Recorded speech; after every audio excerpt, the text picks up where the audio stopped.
I keep seeing these cheap phono amplifiers on Aliexpress and eBay, so I thought I'd get one just to have a look inside it and see how well it performed. This one, with shipping from China to the UK, was about 10 quid, so you're not going to get much cheaper than that.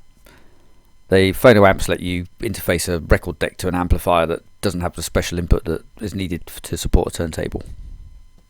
I've ordered the European version of it, which came with this Euro power supply, which isn't actually any good for me because I'm in the UK, so I'd have to use something like a shaver adapter socket for that, which you don't really want bad connections in your hi-fi. Also, this is extremely light, it's got like no weight to it, so it's probably not amazingly safe. So the actual box itself is quite a nice little unit. There's loads of these. Some of them don't have the level controls on it.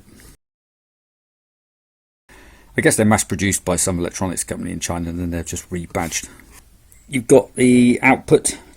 Two phono connectors go to the output. They sort of plug into your aux input on your amplifier, and the input is what you would connect to your turntable. So let's take a look and see what it's like on the inside. This is the underside of the printed circuit board. The first thing I noticed, the soldering isn't fantastic. The surface mount parts are soldered down. This is the chip and the little resistors around it. They presumably have gone through the sort of proper procedure, the proper process for soldering that type of stuff down. But the larger stuff, a lot of stuff looks like it's hand soldered, and that's not brilliant. So I'm presuming that when they assemble this board, the smaller the surface mount stuff is done as one process, then the sort of larger parts like the connectors and the pots and stuff are added afterwards and hand soldered. There's no voltage regulators on here. Usually with an op amp, like on a phono amp, you have needs a plus and minus power supply. On this one there isn't. You've got to remember this thing is like about 10 quid shipped to the UK, so I mean it's quite good value for money in that respect, so you can't expect miracles. So what I'm going to do now is I'll just connect it up to a turntable and see how it works. So before I connect it up to an amplifier, I'm just going to look at it on an oscilloscope, see how it looks. So that's the input of the preamp, and then this cable here goes off to my oscilloscope. So the scope is set for 20 millivolts per trace, i.e. each horizontal line is 20 millivolts. And when I turn the level, so there won't be any sound going through this phono amp, so when I turn the level control up, what we actually get is a bit of a DC offset, which I wasn't really expecting. Just jumps around a bit. If I look at the other channel, has got nowhere near the same amount of DC on it. This is turning the volume up and down.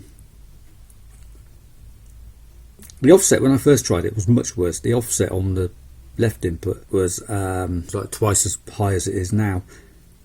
This is the output, the preamp with some music playing through it. The first thing I noticed is it's extremely quiet. The output is like way less than I would have expected it to be. The amplifier I use has got it's an old Sony amp, and it's got a spectrum analyzer built into it. And if the amplifier thinks there's no input signal, the spectrum analyzer just doesn't display anything. And with this phono amp connected into it, it does exactly it. Shows that it hasn't got a signal. Occasionally it will move it. So looking at it on a scope, this is like a measuring line. The voltage between these 2 points is 174 millivolts, and it's kind of, the output is just so low. When you plug this into an amplifier, you've got to turn the volume up beyond halfway to get any sort of sensible volume out of it.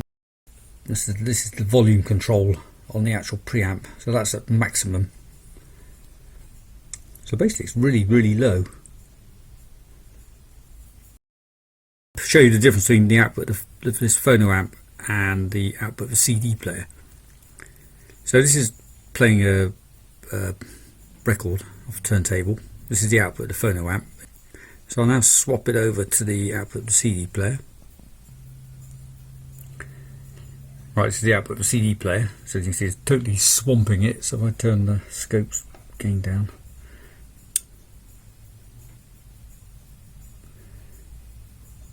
so now the